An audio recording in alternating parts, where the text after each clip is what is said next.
ಆತ್ಮೀಯರೇ ಎಲ್ಲರಿಗೂ ನಮಸ್ಕಾರಗಳು. ಸರ್ಕಾರಿ ನೌಕರರು ಪ್ರತಿಯೊಬ್ಬ ಸರ್ಕಾರಿ ನೌಕರರ ಸೇವಾ ಪುಸ್ತಕ ಏನಿದೆ, ಸೊ ಈ ಒಂದು ಸೇವಾ ಪುಸ್ತಕವನ್ನು ಎಲೆಕ್ಟ್ರಾನಿಕ್ ಸರ್ವಿಸ್ ರೆಕಾರ್ಡ್ ಅಂದರೆ ಈ ಒಂದು ಸೇವಾ ಪುಸ್ತಕವನ್ನು ಆನ್ಲೈನ್ ಮುಖಾಂತರ ಪ್ರತಿಯೊಬ್ಬ DDOರವರು ತಮ್ಮ ಅಧೀನದಲ್ಲಿ ಬರುವಂಥ ಸರ್ಕಾರಿ ನೌಕರರ ಒಂದು ಸೇವಾ ಪುಸ್ತಕವನ್ನು ಅಪ್ಲೋಡ್ ಮಾಡಬೇಕಾಗತ್ತೆ. ಈ ಒಂದು program name electronic service record ಅಂತ ESR ಅಂತ ಕೂಡ ನಾವು ಕರಿತೇವೆ.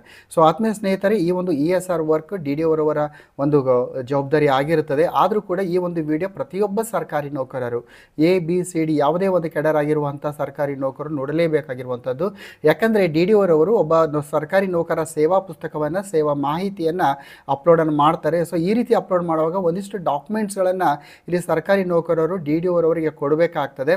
ಈಗಾಗಲೇ ನಿಮ್ಮ ಒಂದು ಸರ್ವಿಸ್ ಬುಕ್ನಲ್ಲಿ ಸೇವಾ ಪುಸ್ತಕದಲ್ಲಿ ಮಾಹಿತಿ ಇರ್ತದೆ, ಒಂದಿಷ್ಟು ಅಡಿಷ್ನಲ್ ಮಾಹಿತಿಗಳನ್ನು ಕೊಡಬೇಕಾಗತ್ತೆ. ಆ ಒಂದು ದಾಖಲೆಗಳ PDF ಅನ್ನು ಇಲ್ಲಿ DDOರವರಿಗೆ ಒದಗಿಸಬೇಕಾಗುತ್ತೆ. ಸೊ ಈ ಒಂದು ನಿಟ್ಟಿನಲ್ಲಿ ಪ್ರತಿಯೊಬ್ಬ ಸರ್ಕಾರಿ ನೌಕರರಿಗೆ ESR ಅಂದರೇನು, ESRನಲ್ಲಿ ಯಾವ ರೀತಿ ಒಂದು ಸರ್ವಿಸ್ ಬುಕ್ಕನ್ನು ಅಪ್ಲೋಡ್ ಮಾಡಲಾಗ್ತದೆ ಎಂಬರ ಬಗ್ಗೆ ಒಂದು ಡೀಟೇಲ್ ಆಗಿರುವಂಥ ಮಾಹಿತಿ ಇದ್ದರೆ ಖಂಡಿತವಾಗಿಯೂ ಕೂಡ DDOರವರು ಈ ESR ವರ್ಕನ್ನು ಮಾಡುವಾಗ ಸರ್ಕಾರಿ ನೌಕರರು ಒಂದು ಅಗತ್ಯವಿರುವಂಥ ಮಾಹಿತಿಯನ್ನು, ದಾಖಲೆಯನ್ನು ಕೊಡಲಿಕ್ಕೆ ಆಗ್ತದೆ ಅಂತ ಹೇಳ್ತಾ, ಸೊ ಆತ್ಮೀಯ ಸ್ನೇಹಿತರೆ ಬನ್ನಿ ನೋಡ್ತಾ ಹೋಗೋಣ. ನಿಮ್ಮ ಒಂದು ಮೊಬೈಲ್ ಅಥವಾ ಲ್ಯಾಪ್ಟಾಪಿನ ಒಂದು ಗೂಗಲ್ ಸರ್ಚ್ ಇಂಜನನ್ನು ಓಪನ್ ಮಾಡಿ, ಗೂಗಲ್ ಸರ್ಚ್ ಇಂಜನನ್ನು ಓಪನ್ ಮಾಡಿಕೊಂಡು ಇಲ್ಲಿ HRMS ಅಂತ ಟೈಪ್ ಮಾಡಿ. ಸೊ HRMS ಅಂತ ಟೈಪ್ ಮಾಡಿ ಆಗ ನಮಗೆ HRMS ಲಾಗಿನ್ ಬರ್ತದೆ. ಸೊ ಈ ಒಂದು HRMS ಲಾಗಿನ್ ಮೇಲೆ ಕ್ಲಿಕ್ ಮಾಡಿದಾಗ ನಮಗೆ HRMSನ ಒಂದು ಹೋಮ್ ಪೇಜ್ ಓಪನ್ ಆಗುತ್ತೆ. ಸೊ ಆತ್ಮೀಯ ಸ್ನೇಹಿತರೆ, ಈ ಒಂದು ESR ವರ್ಕ್ ಏನಿದೆ, ಈ ESR ವರ್ಕ್ ಬಗ್ಗೆ ಪ್ರಥಮವಾಗಿರುವಂಥ ಹಂತ ಏನು ಅಂದರೆ, ಪ್ರತಿಯೊಬ್ಬ DDOರವರ ಕರ್ತವ್ಯ ಏನಾಗ್ತದೆ ಅಂದರೆ, ಪ್ರತಿಯೊಬ್ಬ DDOರವರು ಈ ಒಂದು ESR ಕೆಲಸಕ್ಕಾಗಿ, ಈ ಎಲೆಕ್ಟ್ರಾನಿಕ್ ಸರ್ವಿಸ್ ರೆಕಾರ್ಡ್ ಕೆಲಸಕ್ಕಾಗಿ ಕೇಸ್ ವರ್ಕರನ್ನು ಇಲ್ಲಿ ಏನು ಮಾಡಬೇಕಾಗತ್ತೆ, ಅಲಾಟ್ ಮಾಡಬೇಕಾಗತ್ತೆ. ಪ್ರತಿಯೊಬ್ಬ ಕೇಸ್ ವರ್ಕರ್ಗೂ ಕೂಡ ಈ ಒಂದು ESR ವರ್ಕಿಗೆ ಅಲಾಟ್ ಮಾಡಬೇಕಾಗತ್ತೆ. ಹಾಗೂ ಪ್ರತಿಯೊಬ್ಬ ಸೂಪರಿಂಟೆಂಡೆಂಟ್ ಏನಿರ್ತಾರೆ, ಈ ಸೂಪರಿಂಟೆಂಡೆಂಟ್ ಅವರಿಗೂ ಕೂಡ ಈ ಒಂದು ESR ವರ್ಕನ್ನು ಅಲಾಟ್ ಮಾಡಬೇಕು. ಸೊ ಫಸ್ಟ್ ಆಫ್ ಆಲ್ DDOರ ವರ್ಕ್ ಏನಾಗಿರುತ್ತೆ ಅಂದರೆ, ಫಸ್ಟ್ ಕೇಸ್ ವರ್ಕರನ್ನು ಅಲಾಟ್ ಮಾಡಬೇಕು, ಸೂಪರಿಂಟೆಂಡೆಂಟ್ ಅವರನ್ನು ಕೂಡ ಅಲಾಟ್ ಮಾಡಬೇಕು. ಇದು ಮೊದಲನೇ ಹಂತ. ಸೊ ಈ ವಿಡಿಯೋದಲ್ಲಿ ನಾವು ಏನು ಮಾಡ್ತೀವಿ ಅಂದರೆ, ನಿಮ್ಮ ಒಂದು DDOರ್ ಇದ್ದೀರಿ, ನಿಮ್ಮ ಅಧೀನದಲ್ಲಿರುವಂಥ ಕೇಸ್ ವರ್ಕರ್ಗೆ ಈ ESR ವರ್ಕನ್ನು ಯಾವ ರೀತಿ ಅಲಾಟ್ ಮಾಡಬೇಕು, ಹಾಗೂ ಸೂಪರಿಂಟೆಂಡೆಂಟ್ ಏನಿರ್ತಾರೆ, ಸೂಪರಿಂಟೆಂಡೆಂಟ್ ಅವರಿಗೆ ಕೂಡ ಈ ESR ವರ್ಕನ್ನು ನಾವು ಯಾವ ರೀತಿ ಅಲಾಟ್ ಮಾಡಬೇಕು. ಜೊತೆಯಲ್ಲಿ ಈ ಸೂಪರಿಂಟೆಂಡೆಂಟ್ ಮತ್ತು ಕೇಸ್ ವರ್ಕರ್ ಇವ್ರ ನಡುವೆ ಮ್ಯಾಪನ್ನು ಮಾಡಬೇಕಾಗುತ್ತೆ. ಸೊ ಯಾಕಂದರೆ ಕೇಸ್ ವರ್ಕರ್ ವರ್ಕನ್ನು ಮಾಡಿದ ಮೇಲೆ ಅದನ್ನು ಸೂಪರಿಂಟೆಂಡೆಂಟ್ ಅವರು ಅದನ್ನು ವೆರಿಫೈ ಮಾಡಬೇಕಾಗುತ್ತೆ. ಸೊ ಕೇಸ್ ವರ್ಕರ್ ಮತ್ತು ಸೂಪರಿಂಟೆಂಡೆಂಟ್ ಇವರ ನಡುವೆ ಮ್ಯಾಪಿಂಗ್ ಕೂಡ ಮಾಡಬೇಕು. ಸೊ ಇಷ್ಟೊಂದನ್ನು ಈ ವಿಡಿಯೋದಲ್ಲಿ ನೋಡ್ತೇವೆ. ತದನಂತರ ಕೇಸ್ ವರ್ಕರ್ ಯಾವ ರೀತಿ ಕೆಲಸ ಮಾಡಬೇಕು, ಹಾಗೂ ಕೇಸ್ ವರ್ಕರ್ ಮಾಡಿರುವಂಥ ಕೆಲಸಕ್ಕೆ ಸೂಪರಿಂಟೆಂಡೆಂಟ್ ಅವರು ಯಾವ ರೀತಿ ವೆರಿಫೈ ಮಾಡ್ತಾರೆ, ಇನ್ನು ಸೂಪರಿಂಟೆಂಡೆಂಟ್ ಮಾಡಿರುವಂಥ ವರ್ಕನ್ನು DDOರವರು ಯಾವ ರೀತಿ ವೆರಿಫೈ ಮಾಡ್ತಾರೆ. ಸೊ ಮುಂದಿನ ಒಂದು ವಿಡಿಯೋಗಳಲ್ಲಿ ಹಂತ ಹಂತವಾಗಿ ವಿಡಿಯೋಗಳನ್ನು ಅಪ್ಲೋಡ್ ಮಾಡ್ತೇವೆ. ಸೊ ಈ ವಿಡಿಯೋದಲ್ಲಿ ನಾವು DDOರವರ ಮೊದಲ ಕೆಲಸ ಏನು ಅಂದರೆ, ESR ವರ್ಕನ್ನು ಕೇಸ್ ವರ್ಕರ್ ಮತ್ತು ಸೂಪರಿಂಟೆಂಡೆಂಟ್ ಅವರಿಗೆ ಅಲಾಟ್ ಮಾಡುವಂಥದ್ದು, ಹಾಗೂ ಪ್ರತಿಯೊಬ್ಬ ಕೇಸ್ ವರ್ಕರ್ಗೆ ತಮ್ಮದೇ ಆಗಿರುವಂಥ ಒಂದು ಯೂಸರ್ ನೇಮ್ ಮತ್ತು ಪಾಸ್ವರ್ಡನ್ನು ಕ್ರಿಯೇಟ್ ಮಾಡಿಕೊಡಬೇಕು, ಕೇಸ್ ವರ್ಕರ್ಗೆ ಜೊತೆಯಲ್ಲಿ ಸೂಪರಿಂಟೆಂಡೆಂಟ್ ಅವರಿಗೆ. ಸೊ ಮೊದಲ ಒಂದು DDOರ ಕೆಲಸ ಇಷ್ಟು ಮಾಡಿದರೆ ಮುಂದೆ ಕೇಸ್ ವರ್ಕರ್ ಅವರ ಕೆಲಸ ಸ್ಟಾರ್ಟ್ ಆಗ್ತದೆ. ಅಂತಿಮವಾಗಿ ಮತ್ತೆ DDOರವರು ಅದಕ್ಕೆ ಅಂತಿಮ ವೆರಿಫಿಕೇಷನ್ ಮಾಡಬೇಕಾಗ್ತದೆ. ಬನ್ನಿ ನೋಡ್ತಾ ಹೋಗೋಣ. ಈ ಸರಣಿ ವಿಡಿಯೋಗಳನ್ನು ನೋಡ್ತಾ ಹೋದಾಗ ಖಂಡಿತವಾಗಿಯೂ ಕೂಡ ನಿಮಗೆ ಸಂಪೂರ್ಣವಾಗಿರುವಂಥ ಮಾಹಿತಿ ESR ಬಗ್ಗೆ ಸಿಗ್ತದೆ. ಸೊ ಆದ್ಮೇಲೆ ಇಲ್ಲಿ ಪ್ರಥಮವಾಗಿ ಈ ರೀತಿ ಓಪನ್ ಮಾಡಿದಾಗ ಇಲ್ಲಿ ಕೆಳಗಡೆ ನೋಡಿ ಎಲೆಕ್ಟ್ರಾನಿಕ್ ಸರ್ವಿಸ್ ರಿಜಿಸ್ಟರ್ ಅಂತ ಇದೆ. ಇಲ್ಲಿ ನಮ್ಮ ಕರ್ಸರನ್ನು ಅಬ್ಸರ್ವ್ ಮಾಡಿ. ಸೊ ಈ ಒಂದು ಎಲೆಕ್ಟ್ರಾನಿಕ್ ಸರ್ವಿಸ್ ರಿಜಿಸ್ಟರ್ ಅಂತ ನೀವು ಕ್ಲಿಕ್ ಮಾಡಿದಾಗ ನಮಗೆ ಇಲ್ಲಿ ಒಂದಿಷ್ಟು ಮಾಹಿತಿ ಬರ್ತದೆ. ಎಲ್ಲ ಮಾಹಿತಿಗಳನ್ನು ನೀವು ನೋಡ್ಕೊಳ್ಳಿ. ಅಗತ್ಯವಾಗಿರುವಂಥ ಮಾಹಿತಿಗಳನ್ನು ನೋಡಿಕೊಂಡು ಕ್ಲೋಸ್ ಅಂತ ಕೊಡಬೇಕು. ಸೊ ಕ್ಲೋಸ್ ಅಂತ ಕೊಟ್ಟಾಗ ನಮ್ಗೆ ಏನಾಗುತ್ತೆ ಅಂದರೆ, ಇಲ್ಲಿ ಒಂದು ಯೂಸರ್ ನೇಮ್ ಪಾಸ್ವರ್ಡ್ ಕೇಳುತ್ತೆ.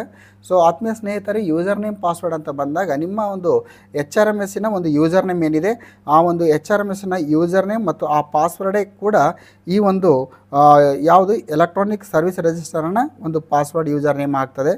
ಸೊ ಆ ಒಂದು ಯೂಸರ್ ನೇಮ್ ಪಾಸ್ವರ್ಡನ್ನು ಹಾಕ್ಕೊಂಡು ಕ್ಯಾಪ್ಚಾವನ್ನು ಎಂಟ್ರಿ ಮಾಡಿ ನಾವು ಲಾಗಿನನ್ನು ಆಗಬೇಕು. ಸೊ ಆತ್ಮೀಯ ಸ್ನೇಹಿತರೆ, ನೀವು ಈ ರೀತಿ ನೀವು ಲಾಗಿನ್ ಆದಾಗ ಇದು ಏನಂದರೆ DDOರವರು ಲಾಗಿನ್ ಆಗ್ತಾ ಇದ್ದಾರೆ. ಇಲ್ಲಿ ಕೇಸ್ ವರ್ಕರ್ ಸೂಪರಿಂಟೆಂಡೆಂಟ್ ಏನಿಲ್ಲ. ಫಸ್ಟ್ ಆಫ್ ಆಲ್ DDOರವರು ಈ ಒಂದು ಎಲೆಕ್ಟ್ರಾನಿಕ್ ಸರ್ವಿಸ್ ರಿಜಿಸ್ಟರ್ ಲಾಗಿನ್ನಲ್ಲಿ ಲಾಗಿನ್ ಆಗಬೇಕು. ಸೊ ಈ ರೀತಿ ಲಾಗಿನ್ ಆದಾಗ ನಿಮಗೆ ಡ್ಯಾಶ್ಬೋರ್ಡ್ನಲ್ಲಿ ಆ್ಯಕ್ಚುಲಿ ಎಲ್ಲ ಜೀರೋ ಬರುತ್ತೆ, ಟೋಟಲ್ ಎಂಪ್ಲಾಯೀಸ್ ಬರುತ್ತೆ, ಅದನ್ನು ಹೊರತುಪಡಿಸಿ ಎಲ್ಲ ಜೀರೋ ಬರ್ತದೆ. ಸೊ ಇಲ್ಲಿ ನಾನು SRNCW ಅಂದರೆ ಇದು ನಾನು ಈಗಾಗಲೇ ವರ್ಕ್ ಮಾಡಿರೋದ್ರಿಂದ ನಂಬರ್ ಬಂದಿದೆ, ಅದರ್ವೈಸ್ ಎಲ್ಲ ನಿಮಗೆ ಜೀರೋ ಬರ್ತದೆ. ಸೊ ಆತ್ಮೀಯ ಸ್ನೇಹಿತರೆ, ಇಷ್ಟು ಬಂದ ಮೇಲೆ ನೀವೇನು ಮಾಡಬೇಕು, ಇಲ್ಲಿ ಲೆಫ್ಟ್ ಸೈಡ್ 3 ಮೆನು ಇದೆ. ಸೊ 3 ಮೆನು ಮೇಲೆ ಕ್ಲಿಕ್ ಮಾಡಿ. ಸೊ 3 ಮೆನು ಮೇಲೆ ಕ್ಲಿಕ್ ಮಾಡಿದಾಗ ನಿಮಗೆ ಇಲ್ಲಿ ಬೇರೆ ಬೇರೆ ಟ್ಯಾಬ್ಸ್ ಬರುತ್ತೆ. Dashboard, user management, user mapping, employee verification, request for unfreeze, request for ESR, request received for ESR, employee shift, SR publish list, retired, employment list. So ಈ ರೀತಿ ನಿಮಗೆ ಒಂದಿಷ್ಟು ಪಟ್ಟಿ ಬರ್ತದೆ. ಸೊ ಪ್ರಥಮವಾಗಿ DDO ಅವರು ಏನು ಮಾಡಬೇಕು ಅಂದರೆ ಇಲ್ಲಿ ಯೂಸರ್ ಮ್ಯಾನೇಜ್ಮೆಂಟ್ ಮೇಲೆ ಕ್ಲಿಕ್ ಮಾಡಬೇಕು. ಸೊ ಯೂಸರ್ ಮ್ಯಾನೇಜ್ಮೆಂಟ್ ಮೇಲೆ ಕ್ಲಿಕ್ ಮಾಡಿದರೆ ನಿಮಗೆ ಈ ಯೂಸರ್ ಮ್ಯಾನೇಜ್ಮೆಂಟಿನ ಮತ್ತೊಂದು ಟ್ಯಾಬ್ ಓಪನ್ ಆಗುತ್ತೆ. ಇಲ್ಲಿ ನಿಮಗೆ 3 ಆಪ್ಷನ್ಸ್ ಬರ್ತಾ ಇದೆ. ಒಂದು ಕ್ರಿಯೇಟ್ ಯೂಸರ್ ಇದೆ, ಎರಡನೇದು ಮಾಡಿಫೈ ಯೂಸರ್ ಇದೆ, ಮೂರನೇದು ಚೇಂಜ್ ಸ್ಟೇಟಸ್ ಆಫ್ ಯೂಸರ್ ಅಂತ 3 ಆಪ್ಷನ್ಸು ಬರ್ತಾ ಇದೆ. ಸೊ ಪ್ರಥಮವಾಗಿ ನೀವೇನು ಮಾಡಬೇಕು ಅಂದರೆ ಕ್ರಿಯೇಟ್ ಯೂಸರ್ ಎಂಬ ಆಪ್ಷನ್ಸನ್ನು ಕ್ಲಿಕ್ ಮಾಡಿ. ಸೊ ಕ್ರಿಯೇಟ್ ಯೂಸರ್ ಅಂತ ಆಪ್ಷನ್ಸನ್ನು ಕ್ಲಿಕ್ ಮಾಡಿದಾಗ ಇಲ್ಲಿ ಏನಾಗುತ್ತೆ, ಮತ್ತೊಂದು ಬಾಕ್ಸ್ ಓಪನ್ ಆಗುತ್ತೆ. ಸೊ ಇಲ್ಲಿ ನೀವು ಯಾರನ್ನು ಕ್ರಿಯೇಟ್ ಮಾಡ್ತಾ ಇದ್ದೀರಿ, ಇಲ್ಲಿ ಇಬ್ಬರನ್ನು ಕ್ರಿಯೇಟ್ ಮಾಡಬೇಕಾಗತ್ತೆ. ಒಂದು ಕೇಸ್ ವರ್ಕರು, ಮತ್ತೊಂದು ಸೂಪರ್ಡೆಂಟು. ಸೊ ಆತ್ಮೀಯ ಸ್ನೇಹಿತರೆ, ಪ್ರಥಮವಾಗಿ ನಾವು ಕೇಸ್ ವರ್ಕರನ್ನು ನಾವು ಕ್ರಿಯೇಟ್ ಮಾಡಬೇಕಾಗಿರುತ್ತೆ. ಸೊ ಕೇಸ್ ವರ್ಕರ್ ಅಂತ ನಾನು ಕ್ಲಿಕ್ ಮಾಡಿದೆ. ಸೊ ಕೇಸ್ ವರ್ಕರ್ ಅಂತ ಕ್ಲಿಕ್ ಮಾಡಿದಾಗ ಇಲ್ಲಿ DDO ಅವರು ನೀವು ಯಾವ ಕ್ಲರ್ಕ್ ಅವರಿಗೆ ಯಾವ ಒಬ್ಬ FDA ಇರ್ಬೋದು, SDA ಇರ್ಬೋದು, ಯಾರಿಗೆ ಆ್ಯಸ್ ಎ ಕೇಸ್ ವರ್ಕರಾಗಿ ಅಲಾಟ್ ಮಾಡ್ತಾ ಇದ್ದೀರಿ ಅವರ ಒಂದು KJD ನಂಬರನ್ನು ಇಲ್ಲಿ ನೀವು ಟೈಪ್ ಮಾಡಿ. ಸೊ ಇಲ್ಲಿ ಟೈಪನ್ನು ಮಾಡಿ ಗೆಟ್ ಅಂತ ಕೊಡಬೇಕು. ಸೊ ಗೆಟ್ ಅಂತ ಕೊಟ್ಟಾಗ ಏನಾಗುತ್ತೆ, ಆ ಸದರಿಯವರ ಕೇಸ್ ವರ್ಕರ್ ಅವರ ಹೆಸರು ಬರ್ತದೆ, ಅವರ ಮೊಬೈಲ್ ನಂಬರ್ ಬರ್ತದೆ. ಅದಾದಮೇಲೆ ನಿಮಗೆ ಲಾಗಿನ್ ID ಅಂತ ಇದೆ. ಸೊ ಲಾಗಿನ್ ID ಅಂತ ಬಂದಾಗ ಸ್ನೇಹಿತರೆ, ಈ ಲಾಗಿನ್ IDಗೆ ನೀವು ಕ್ಲಿಕ್ ಮಾಡಿದಾಗ ತಾವಿಲ್ಲಿ ಗಮನಿಸ್ತಾ ಇದ್ದೀರಿ, ಪ್ರತಿಯೊಬ್ಬ DDO ಅವರ ಅಡಿಯಲ್ಲಿ ನಾವು 9 ಮ್ಯಾಕ್ಸಿಮಮ್ ಆಗಿ 9 ಕೇಸ್ ವರ್ಕರ್ಸನ್ನು ನಾವು ಇಲ್ಲಿ ಏನು ಮಾಡ್ಬೋದು, ಕ್ರಿಯೇಟ್ ಮಾಡ್ಬೋದು. ಅಂದರೆ 9 ಕೇಸ್ ವರ್ಕರನ್ನು ಕ್ರಿಯೇಟ್ ಮಾಡ್ಬೋದು. ಯಾಕಂದರೆ ನಿಮ್ಮ DDO ಅವರ ಅಡಿಯಲ್ಲಿ ಸರ್ಕಾರಿ ನೌಕರರ ಸಂಖ್ಯೆ ಜಾಸ್ತಿ ಇದೆ. ಎಕ್ಸಾಂಪಲ್ ಆಗಿ ಎಜುಕೇಷನ್ ಡಿಪಾರ್ಟ್ಮೆಂಟ್ ಅಂತ ಬಂದಾಗ BO ಕಚೇರಿಯಲ್ಲಿ ಪ್ರಾಥಮಿಕ ಶಾಲಾ ಶಿಕ್ಷಕರ ಸಂಖ್ಯೆ ಭಾಳಷ್ಟು ಇರ್ತದೆ. ಸೊ ಆಗ ಏನು ಮಾಡಬೇಕಾಗತ್ತೆ, BO ಕಚೇರಿ ಎಕ್ಸಾಂಪಲ್ ಕೊಡ್ತಾ ಇದ್ದೀನಿ, ಆ ಕಚೇರಿಯಲ್ಲಿರುವಂಥ ಒಂದು 10 ಕೇಸ್ ವರ್ಕರ್ಗೆ ಇಲ್ಲೇನು ಮಾಡಬೇಕಾಗತ್ತೆ, ಈ ESR ವರ್ಕನ್ನು ನಾವು ಅಲಾಟ್ ಮಾಡಬೇಕು. ಸೊ ಈ ರೀತಿ ಬಂದಾಗ ನಾನು ಇಲ್ಲಿ CW1 ಅಂತ ತೆಗೆದುಕೊಂಡಿದ್ದೀನಿ. CW1 ಅಂದರೆ case worker 1 login ID. So ಆತ್ಮೀಯ ಸ್ನೇಹಿತರೆ, case worker 1 login ID CW1 ಅಂತ ಮಾತ್ರ ಇರೋದಿಲ್ಲ. ಇಲ್ಲಿ ಒಂದಿಷ್ಟು ಕಂಟಿನ್ಯೂ ಆಗಿರುವಂತಹ ಒಂದು ನಂಬರ್ಸ್ ಇರ್ತದೆ ನಿಮಗೆ. ಯಾವಾಗ ನಿಮಗೆ ಇಲ್ಲಿ CW1 ಅಂತ ಹಾಕಬೇಕು, officer name, mobile number fetch ಆಗ್ತದೆ KJD ನಂಬರ್ ಹಾಕಿದ ಮೇಲೆ. ಅದಾದ ಮೇಲೆ ನೀವು ಸಬ್ಮಿಟ್ ಅಂತ ಕೊಟ್ಟರೆ ಒಬ್ಬ ಕೇಸ್ ವರ್ಕರ್ ಏನಾಗುತ್ತೆ, ಕ್ರಿಯೇಟ್ ಆಗುತ್ತೆ. ಸೊ ಇದೇ ರೀತಿ ನೀವು ಮತ್ತೊಂದು ಸಲ ಇಲ್ಲಿ ಏನು ಮಾಡಬೇಕು, ಮತ್ತೆ ಕ್ರಿಯೇಟ್ ಯೂಸರಿಗೆ ಹೋಗಿ ಇಲ್ಲಿ ಕೇಸ್ ವರ್ಕರ್ 2 ಅಂತ ಹೋಗಬೇಕು. ಸೊ ಕೇಸ್ ವರ್ಕರ್ 2 ಅಂತ ಮಾಡಬೇಕು, ಮತ್ತು KJD ನಂಬರ್ ಹಾಕಿ ಮತ್ತೊಬ್ಬರ ಒಂದು ಕೇಸ್ ವರ್ಕರ್ ಅವರ ಹೆಸರು ಮತ್ತು ಮೊಬೈಲ್ ನಂಬರ್ ಬರುತ್ತೆ. ಕೇಸ್ ವರ್ಕರ್ 2 ಅಂತ ಲಾಗಿನ್ ID ಕೊಡಿ. ನಿಮ್ಮ ಅಲ್ಲಿ ಒಂದು ಪಾಸ್ವರ್ಡ್ ಕೂಡ ಬರ್ತದೆ, ಜನ್ರೇಟ್ ಆಗುತ್ತೆ. ಇಲ್ಲಿ ಸಬ್ಮಿಟ್ ಕೊಡಿ. ಸೊ ಈ ರೀತಿ ನೀವು ಮ್ಯಾಕ್ಸಿಮಮ್ ಆಗಿ 9 ಕೇಸ್ ವರ್ಕರ್ಗೆ ESR ವರ್ಕನ್ನು ನೀವು ಅಲಾಟ್ ಮಾಡ್ಬೋದು. ಸೊ ಇನ್ನೂ ಒಂದೇ ಚಿಕ್ಕವಾಗಿರುವಂಥ ಆಫೀಸ್, ಎಕ್ಸಾಂಪಲಿಗೆ ಹೈಸ್ಕೂಲ್ಸ್ ಅಂತ ಇದ್ದಾಗ ಅಲ್ಲಿ ಏನಾಗುತ್ತೆ, ಇಲ್ಲಿ ನೌಕರರ ಸಂಖ್ಯೆ ಭಾಳಷ್ಟು ಕಡಿಮೆ ಇರ್ತದೆ. ಹಾಗೂ ಅಲ್ಲಿ SDA ಅಥವಾ FDA ಅವರು ಕೇವಲ ಒಬ್ಬರೇ ಇರೋದರಿಂದ ಅವರ ಒಬ್ಬರಿಗೆ ನಾವು ಒಬ್ಬ ಕೇಸ್ ವರ್ಕರ್ಗೆ ಈ ಒಂದು ESR ವರ್ಕನ್ನು ಅಲಾಟನ್ನು ಮಾಡ್ಬೋದು. ಸೊ ಇದು ಕೇಸ್ ವರ್ಕರ್ ಆಯಿತು. ಸೊ ಅದೇ ರೀತಿ ನಾವೇನು ಮಾಡಬೇಕು, ಈ ರೂಲ್ನಲ್ಲಿ ಏನಿದೆ, ಮತ್ತು ಕ್ರಿಯೇಟ್ ಯೂಸರ್ನಲ್ಲಿ ಹೋಗಿ ಇಲ್ಲಿ ನಾವು ರೋಲ್ನಲ್ಲಿ ಹೋಗಿ ಈಗ ನಾವು ಸೂಪರ್ಡೆಂಟ್ ಅವರನ್ನು ಈ ESR ವರ್ಕಿಗೆ ನಾವು ಅಲಾಟ್ ಮಾಡಬೇಕಾಗತ್ತೆ.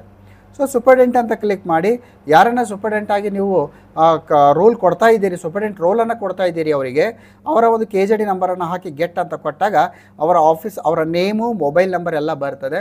ಇನ್ನು ಲಾಗಿನ್ ID ಅಂತ ಬಂದಾಗ SP1 ಅಂತ ಹೇಳಿ ಒಂದಿಷ್ಟು ಮುಂದೆ ನಂಬರ್ಸ್ಗಳು ಬರ್ತದೆ, ಕಂಟಿನ್ಯೂ ನಂಬರು. ನೀವು ಯಾವಾಗ ಕ್ರಿಯೇಟ್ ಮಾಡ್ತೀರಿ ಆಗ ನಿಮಗೇನಾಗುತ್ತೆ, ಆ ಒಂದು ಮಾಹಿತಿ ಅಲ್ಲಿ ನಿಮಗೆ ಬರ್ತದೆ. ಸೊ ಇಷ್ಟು ಮಾಡಿ ಸಬ್ಮಿಟನ್ನು ಕೊಡಬೇಕು. ಸೊ ಇಲ್ಲೂ ಕೂಡ ಸೂಪರ್ಡೆಂಟ್ ಅಂತ ಬಂದಾಗ ಮ್ಯಾಕ್ಸಿಮಮ್ ಆಗಿ 9 ಸೂಪರ್ಡೆಂಟ್ ಅವರಿಗೆ ಈ ಒಂದು ESR ವರ್ಕನ್ನು ಅಲಾಟನ್ನು ಮಾಡ್ಬೋದು. ಸೊ ನಿಮ್ಮ ಒಂದು DDO ಅವರವ್ರು ಗಮನಿಸಿ, ನಿಮ್ಮ ಒಂದು ಕಚೇರಿಯಲ್ಲಿ ಎಷ್ಟು ನೌಕರರಿದ್ದಾರೆ ಅವರ ಸಂಖ್ಯೆ ಆಧಾರದ ಮೇಲೆ ನಂಬರ್ ಆಫ್ ಕೇಸ್ ವರ್ಕರ್ಸನ್ನು ಅಲಾಟ್ ಮಾಡಿ, ನಂಬರ್ಸ್ ಆಫ್ ಸೂಪರ್ಡೆಂಟನ್ನು ವರ್ಕನ್ನು ಅಲಾಟ್ ಮಾಡಿ. ಸೊ ಈ ರೀತಿ ನೀವು ಅಲಾಟ್ ಮಾಡೋದಾಯಿತು. ಸೊ ಈ ರೀತಿ ಅಲಾಟ್ ಮಾಡಿದ ಮೇಲೆ ಏನಾಗುತ್ತೆ, ಕೆಲವೊಂದು ಕಾರಣಗಳಿಂದ ಕೇಸ್ ವರ್ಕರ್ ಅವರು ಟ್ರಾನ್ಸ್ಫರ್ಸ್ ಆಗಿರ್ಬೋದು ಅಥವಾ ಬೇರೆ ಬೇರೆ ರೀಸನ್ಸ್ನಿಂದ ನಿಮ್ಮ ಕಚೇರಿಯನ್ನು ತೊರೆದಿರ್ತಾರೆ. ಸೊ ಆವಾಗ ಏನು ಮಾಡಬೇಕಾಗುತ್ತೆ, ಆ ಕೇಸ್ ವರ್ಕರ್ ವರ್ಕನ್ನು ಮಾಡಿಫೈ ಮಾಡಬೇಕಾಗತ್ತೆ. ಈಗಾಗಲೇ ಏನು ಕೇಸ್ ವರ್ಕರ್ ವರ್ಕ್ ಮಾಡ್ತಾ ಇರ್ತಾರೆ ESRನ್ನು, ಅವರನ್ನು ಬದಲಾಯಿಸಿ ಬೇರೆಯವರಿಗೆ ಆ ಒಂದು ವರ್ಕನ್ನು ನಾವು ಆ ವರ್ಕಿಗೆ ಡೆಪ್ಯೂಟ್ ಮಾಡಬೇಕಾಗತ್ತೆ. ಸೊ ಆವಾಗ ಅವರಿಗೆ ಈ ಒಂದು ESR ಲಾಗಿನ್ನಲ್ಲಿ ಕೂಡ ನಾವು ಮಾಡಿಫೈ ಮಾಡಬೇಕು. ಸೊ ಅಂಥ ಸಂದರ್ಭದಲ್ಲಿ ಸ್ನೇಹಿತರೆ ಎರಡನೇ ಆಪ್ಷನ್ಸ್ ಇದೆ ಮಾಡಿಫೈ ಯೂಸರ್ ಅಂತ. ಅಲ್ಲಿ ಮಾಡಿಫೈ ಯೂಸರ್ ಅಂತ ನೀವು ಕ್ಲಿಕ್ ಮಾಡಿ. ಸೊ ಕ್ಲಿಕ್ ಮಾಡಿ ರೋಲ್ ಅಂತ ಕ್ಲಿಕ್ ಮಾಡಿ ಯಾರನ್ನು ನೀವು ಮಾಡಿಫೈ ಮಾಡಬೇಕಾಗಿದೆ. ಎಸ್, ಕೇಸ್ ವರ್ಕರ್ ಅವರಿಗೆ ಮಾಡಿಫೈ ಮಾಡಬೇಕಾಗಿದ್ದರೆ ಕೇಸ್ ವರ್ಕರ್ ಅಂತ ಸೆಲೆಕ್ಟ್ ಮಾಡಿ. ಇನ್ನು ಈ ಲಾಗಿನ್ ಐ ಡಿಯಲ್ಲಿ ಈಗಾಗಲೇ ಅಲಾಟ್ ಮಾಡಿರುವಂಥ ಕೇಸ್ ವರ್ಕರ್ ಅವರ ಲಾಗಿನ್ ಐ ಡಿಯ ಪಟ್ಟಿ ಬರ್ತದೆ. ಸೊ ಇಲ್ಲಿ ನಿಮಗೆ ಯಾವ ಲಾಗಿನ್ ಐ ಡಿ ಹೊಂದಿರುವಂಥ ಕೇಸ್ ವರ್ಕರನ್ನು ನೀವು ಮಾಡಿಫೈ ಮಾಡಬೇಕಾಗಿದೆ ಅವರನ್ನು ಸೆಲೆಕ್ಟ್ ಮಾಡಿ. ಸೊ ಆತ್ಮೀಯ ಸ್ನೇಹಿತರೆ, ತಾವಿಲ್ಲಿ ಗಮನಿಸ್ತಾ ಇದ್ದೀರಿ, ಇಲ್ಲಿ ನಾನು ಕೇವಲ ಒಬ್ಬರಿಗೆ ನಾನು ಇಲ್ಲಿ ಒಂದು ಕೇಸ್ ವರ್ಕರ್ ವರ್ಕನ್ನು ರೋಲನ್ನು ಕೊಟ್ಟಿದ್ದೆ. ಇಲ್ಲಿ ಲಾಗಿನ್ ಐ ಡಿ ನೋಡಿ, ಒಂದು ಗಮನಿಸಬೇಕು, ನಾನು 2 ನಿಮಿಷದ ಹಿಂದೆ ಹೇಳುವಾಗ ಲಾಗಿನ್ ಐ ಡಿ CW1 ಅಂತ ಮಾತ್ರ ಕಾಣ್ತಾ ಇತ್ತು. ಆ್ಯಕ್ಚುಲಿ ಅವರ ಲಾಗಿನ್ ಐ ಡಿ ಅಷ್ಟೇ ಇರುತ್ತೆ. ಈ ರೀತಿ CW1 ಅಂತ ಕೊಟ್ಟು ಒಂದಿಷ್ಟು ನಂಬರ್ಸ್ ಇರುತ್ತೆ. ಇದನ್ನು ನೀವು ನೋಟ್ ಮಾಡಿಕೊಳ್ಳಿ, ಯಾಕಂದರೆ ಮುಂದಿನ ಹಂತದಲ್ಲಿ ಕೇಸ್ ವರ್ಕರ್ ಅವರು ಲಾಗಿನ್ ಆಗಬೇಕಾಗತ್ತೆ. ESRನಲ್ಲಿ ಲಾಗಿನ್ ಆಗುವಾಗ ಅವರ ಯೂಸರ್ ನೇಮ್ ಏನಾಗುತ್ತೆ, ತಾವೇನು ಗಮನಿಸ್ತಾ ಇದ್ದೀರಿ, ಈ ರೀತಿಯ ಒಂದು ನಂಬರ್ಸ್ ಇರ್ತದೆ. ಇಲ್ಲಿ ನೋಡಿ, ಸುಮಾರು 10 ನಂಬರ್ ಇರುವಂಥದ್ದು CW ಅಂದರೆ 10 ನಂಬರ್ ಇರುವಂಥ ಒಂದು ಲಾಗಿನ್ ಐ ಡಿ ಏನಾಗಿರುತ್ತೆ ಇಲ್ಲಿ ಕ್ರಿಯೇಟ್ ಆಗುತ್ತೆ. ಇದನ್ನು ನೀವು ನೋಟ್ ಮಾಡ್ಕೊಳ್ಳಿ, ಯಾಕಂದರೆ ಈಗ ಕೇಸ್ ವರ್ಕರ್ ಲಾಗಿನ್ ಆಗಬೇಕಾದ್ರೆ HRMS ಯೂಸರ್ ನೇಮ್ ಪಾಸ್ವರ್ಡ್ಸನ್ನು ಬಳಸಿಕೊಂಡು ಲಾಗಿನ್ ಆಗಲಿಕ್ಕೆ ಬರೋದಿಲ್ಲ. ಅವರು ತಮ್ಮದೇ ಆಗಿರುವಂತಹ ಈ ಒಂದು ಲಾಗಿನ್ ಐ ಡಿಯನ್ನು ಅವರು ಅಲ್ಲಿ ಬಳಸ್ಕೊಳ್ಬೇಕಾಗತ್ತೆ. ಈ ಕ್ರಿಯೇಟ್ ಯೂಸರ್ ಮಾಡುವಾಗ ಪಾಸ್ವರ್ಡ್ ಕೂಡ ಜನ್ರೇಟ್ ಆಗಿತ್ತು, ಅದನ್ನು ಕೂಡ ನೀವು ನೋಟ್ ಮಾಡ್ಕೋಬೇಕು. ಸೊ ಈ ರೀತಿ ನಾವು ಸೆಲೆಕ್ಟ್ ಮಾಡಿ ನಾವೇನು ಮಾಡ್ಬೋದು, ಮಾಡಿಫೈ ಅಂತ ಮಾಡ್ಬೋದು.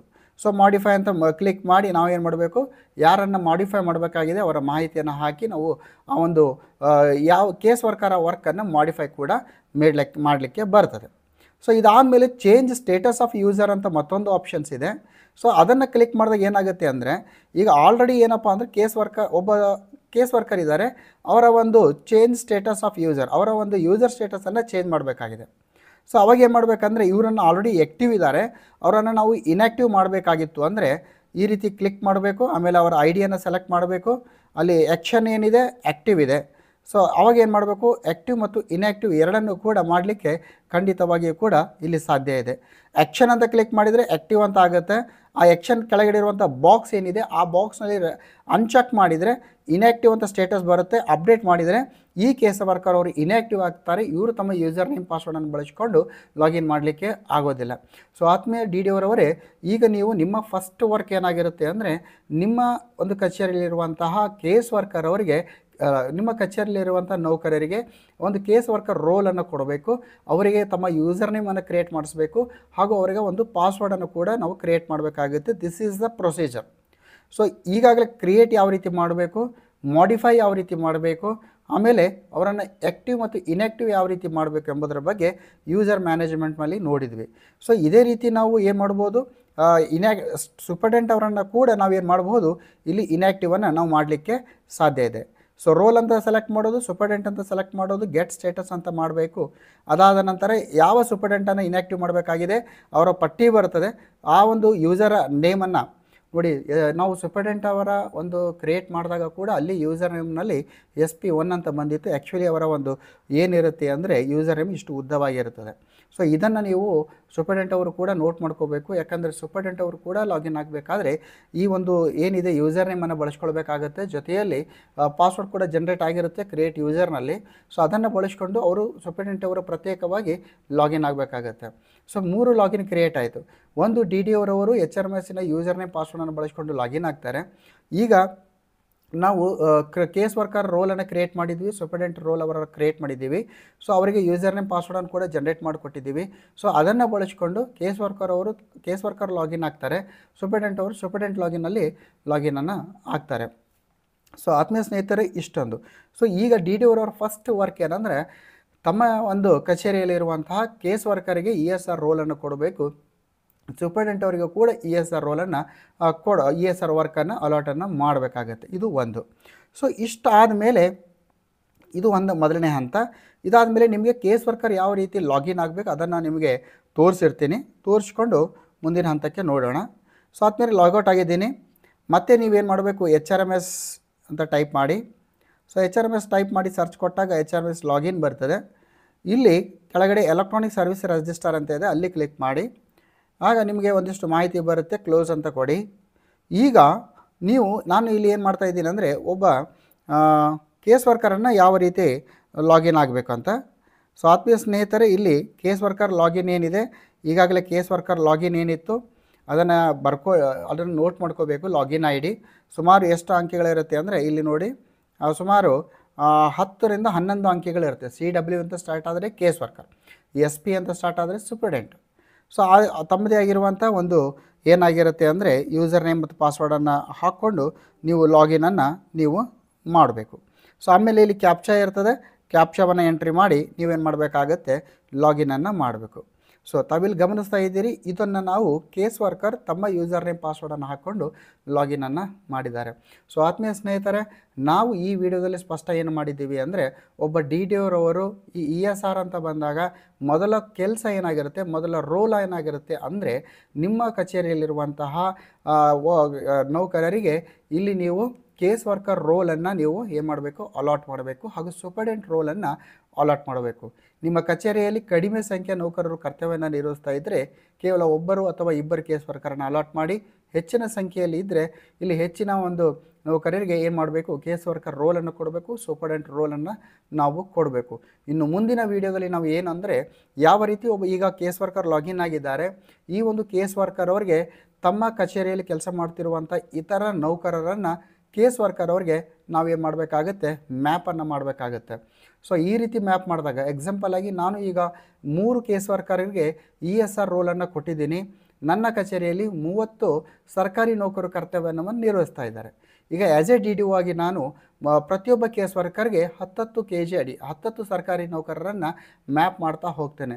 ಸೊ ಮುಂದಿನ ಒಂದು ವಿಡಿಯೋದಲ್ಲಿ ನಮ್ಮ ಕಚೇರಿಯಲ್ಲಿರುವಂಥ ಸರ್ಕಾರಿ ನೌಕರರನ್ನು ಕೇಸ್ ವರ್ಕರ್ ಅವರಿಗೆ ಯಾವ ರೀತಿ ಮ್ಯಾಪ್ ಮಾಡಬೇಕು, ಅದಾದ ಮೇಲೆ ಕೇಸ್ ವರ್ಕರ್ ಮತ್ತು ಸೂಪರ್ಡೆಂಟ್ ಅವರನ್ನು ಕೂಡ ನಾವು ಮ್ಯಾಪ್ ಮಾಡಬೇಕಾಗತ್ತೆ. ಸೊ ಸೂಪರ್ಡೆಂಟ್ ಮತ್ತು ಇದನ್ನು ಯಾವ ರೀತಿ ಮ್ಯಾಪ್ ಮಾಡಬೇಕು, ಸೊ ಇಲ್ಲೇ ತೋರಿಸಿರ್ತೀನಿ ನಾನು. ಯಾಕಂದರೆ DDO ರವರ 2 ಕಾರ್ಯ ಏನು ಹೇಳಿದ್ದೆ ನಾನು, ಒಂದು ಕೇಸ್ ವರ್ಕರ್ ರೋಲನ್ನು ಕ್ರಿಯೇಟ್ ಮಾಡುವಂಥದ್ದು, ಎರಡನೇದು ಏನಂದರೆ ಸೂಪರ್ಡೆಂಟ್ರವರ ರೋಲನ್ನು ಕ್ರಿಯೇಟ್ ಮಾಡುವಂಥದ್ದು, ಮೂರನೇದು ಏನಂದರೆ ಇಲ್ಲಿ ಕೇಸ್ ವರ್ಕರ್ ಮತ್ತು ಸೂಪರ್ಡೆಂಟ್ ಇಬ್ಬರನ್ನು ನಾವೇನು ಮಾಡಬೇಕು ಅಂದರೆ ಇಲ್ಲಿ ಮ್ಯಾಪನ್ನು ಮಾಡುವಂಥದ್ದು ಕೂಡ ಈ ಒಂದು ಕೇಸ್ ವರ್ಕರ್ ಒಂದು DDO ರವರ ಕೆಲಸನೇ ಆಗಿರ್ತದೆ. ಸೊ ಅದಕ್ಕಾಗಿ ನಾನು ಅದನ್ನು ಕೂಡ ಎಕ್ಸ್ಪ್ಲೇನ್ ಮಾಡ್ತೀನಿ. ಸೊ ನೋಡಿ ಹೋಗೋಣ. ಇಲ್ಲಿ ಲೆಫ್ಟ್ ಸೈಡ್ 3 ಲೈನ್ ಏನಿದೆ ಅಲ್ಲಿ ಯೂಸರ್ ಮ್ಯಾಪಿಂಗ್ ಅಂತ ಇದೆ. ಸೊ ಯೂಸರ್ ಮ್ಯಾಪಿಂಗ್ ಅಂತ ಬಂದಾಗ ಇಲ್ಲಿ ನಿಮಗೆ KJD ಮ್ಯಾಪಿಂಗ್ ಮತ್ತು ಕೇಸ್ ವರ್ಕರ್ ಮ್ಯಾಪಿಂಗ್ ಅಂತ ಇದೆ. ಸೊ ಆದ್ಮೇಲೆ ಈಗ ನಾವು ನಿಮ್ಮ ಒಂದು ಕೇಸ್ ವರ್ಕರ್ ಮತ್ತು ಸೂಪರ್ಡೆಂಟರವನ್ನು ನಾವು ಏನು ಮಾಡಬೇಕಾಗಿದೆ ಅಂದರೆ ಇಲ್ಲಿ ಮ್ಯಾಪನ್ನು ಮಾಡಬೇಕು.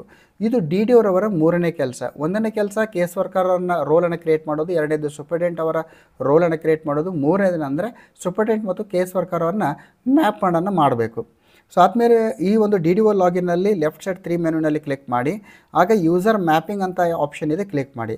ಅಲ್ಲಿ ನೀವು ಕೇಸ್ ವರ್ಕರ್ ಮ್ಯಾಪಿಂಗ್ಗೆ ಕ್ಲಿಕ್ ಮಾಡಬೇಕು. ಆಗ ನಿಮಗೆ ರೋಲು ಸೂಪರ್ಡೆಂಟ್ ಅಂತ ಇದೆ, ಮುಂದೆ ಲಾಗಿನ್ ID ಅಂತ ಇದೆ.